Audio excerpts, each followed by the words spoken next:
Halo guys, jumpa lagi di channel Sending Reborn. Di sini kalian akan mendapatkan informasi dan wawasan tentang bagaimana bertumbuh dan berkembang dalam segala hal ke arah Kristus sebagai sosok murid yang berani tampil beda dan berdampak bagi lingkungan. Yuk, learning together, doing together, dan growing together. Dan jangan lupa untuk like, comment, subscribe, dan share channel ini ke teman-teman kalian ya, supaya bersama kita kembangkan channel ini agar bermanfaat untuk memberitakan kabar baik kepada segala suku bangsa di dunia. Maranatha. Kali ini kita akan merenungkan tentang pujian dan penyembahan.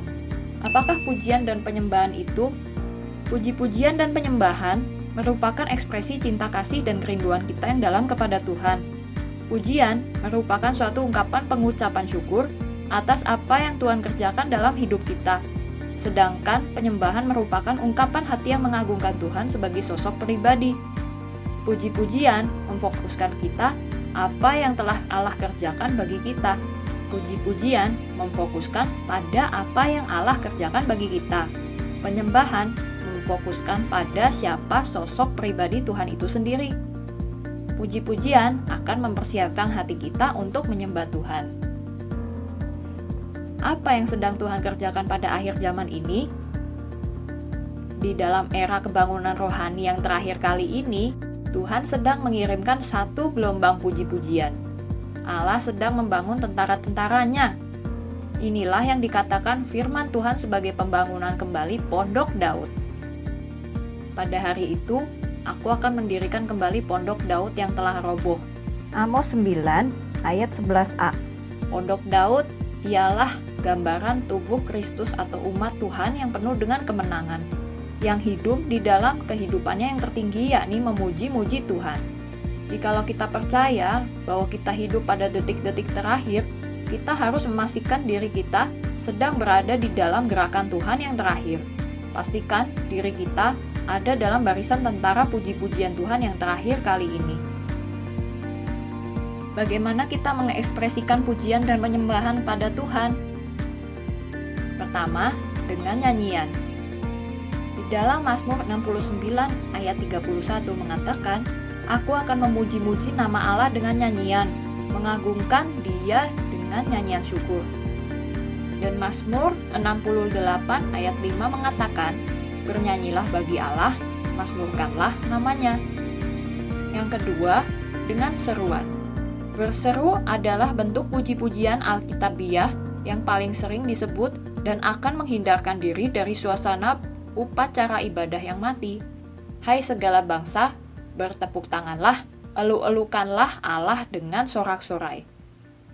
Mazmur 47 ayat 2. Yang ketiga, dengan tepuk tangan. Yang keempat, dengan mengatakan puji Tuhan. Yang kelima, dengan mengangkat tangan dan mengatakan puji Tuhan. Yang keenam, dengan melompat dan menari.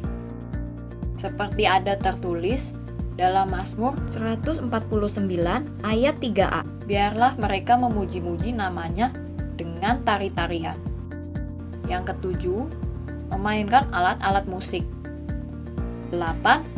Dengan berdiam diri. Diamlah dan ketahuilah bahwa akulah Tuhan. Yang kesembilan, dengan berlutut atau membungkuk. Yang kesepuluh, dengan berdiri. Yang kesebelas, dengan menyanyi dan memuji Tuhan dalam roh. Mengapa kita memuji Tuhan? Alkitab berkata, karena Dialah yang mengasihi kita terlebih dahulu, maka kita dapat mengasihi Dia, dan kita memuji Tuhan karena kita ingin mengekspresikan kasih dan pengucapan syukur kita kepadanya. Alkitab mengatakan kita memuji Tuhan karena Alkitab berkata demikian. Seperti yang dikatakan dalam kitab Mazmur pasal 117 ayat ke-1. Pujilah Tuhan hai segala bangsa, megahkanlah Dia hai segala suku bangsa. Pertama, karena segala kebaikannya. Dalam kitab Mazmur pasal ke-103 ayat 1-2 mengatakan, "Pujilah Tuhan, hai jiwaku. Pujilah namanya yang kudus, hai segenap batinku. Pujilah Tuhan, hai jiwaku. Dan jangan lupakan segala kebaikannya."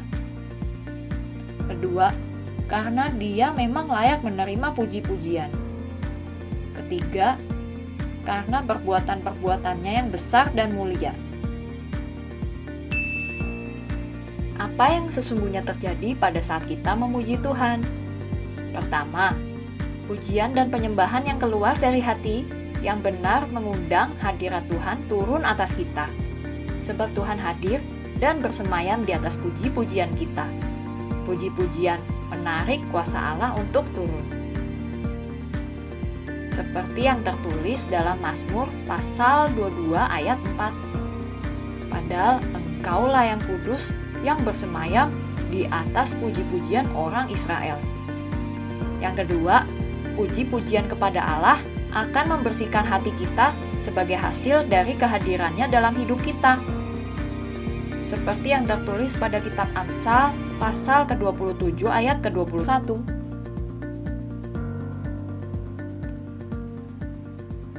Kuwi untuk melebur perak dan perapian untuk melebur emas. Dan orang dinilai menurut puji-pujian yang diberikan kepadanya. Yang ketiga, memuji Allah akan memberikan kemenangan atas setan dan kondisi yang menekan di sekeliling kita. Kapan dan di mana kita memuji dan menyembah Tuhan? Orang-orang yang dekat dengan Tuhan akan memuji Dia karena mereka mengenal Tuhan. Puji-pujian merupakan pernyataan kasih kita kepadanya. Semakin kita mengenal Allah, maka kita akan semakin mengasihi Allah dan semakin bertambah memuji Dia. Kapan kita memuji dan menyembah Allah? Yang pertama, pada segala waktu dan setiap saat. Puji-pujian dan penyembahan dalam Perjanjian Baru tidak dibatasi oleh waktu. Mazmur 34 ayat 2. Aku hendak memuji Tuhan pada segala waktu. Puji-pujian kepadanya tetap di dalam mulutku. Yang kedua, ketika berada di antara orang-orang kudus atau jemaat Tuhan. Yang ketiga, saat di dalam rumah. Yang keempat, waktu ada di antara bangsa-bangsa atau di lingkungan kita. Yang kelima, pada saat di dalam doa. Kolose 4 ayat yang kedua. Bertekunlah dalam doa dan dalam pada itu berjaga-jagalah sambil mengucap syukur. Oke, ini dulu untuk video kali ini ya. Semoga kalian mengerti dan bermanfaat untuk semua orang yang menyaksikan. Untuk kritik dan komentar, kalian langsung tulis kolom komentar yang ada di bawah ya.